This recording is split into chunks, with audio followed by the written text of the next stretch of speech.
যে সমস্ত বড় বোন, দুলাভাই অথবা বাবা মায়ের কুমন্ত্রণার কারণে তাদের ছোট বোন অথবা মেয়ের সংসার নষ্ট হচ্ছে, এদেরকে প্রকাশ্যে ফাঁসিতে ঝুলানো উচিত।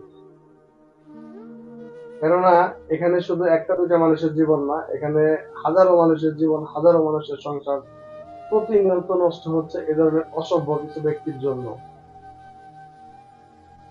আর যে সমস্ত মেয়েরা, যারা বাবা মা অথবা নিজের বড় বোন, বোনের জামাই, এদের কুমন্ত্রণায়, এদের কুবুদ্ধিতে নিজের সংসার নষ্ট করতেছেন, আপনারা মনে রাখবেন, আপনারা হচ্ছেন এই পৃথিবীতে আল্লাহ রাব্বুল আলামিনের সৃষ্টি সবচাইতে বড় গাধা।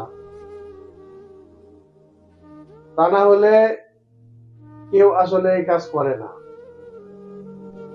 আর আমরা ছোটবেলার থেকে একটা কথা শুনে এসেছি, আসলে সুখে থাকলে নাকি মানুষকে ভূতে কিলায়।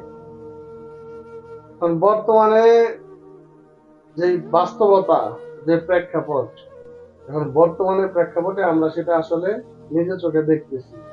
সুখে থাকলে মানুষকে আসলে ভূতে কিলায়।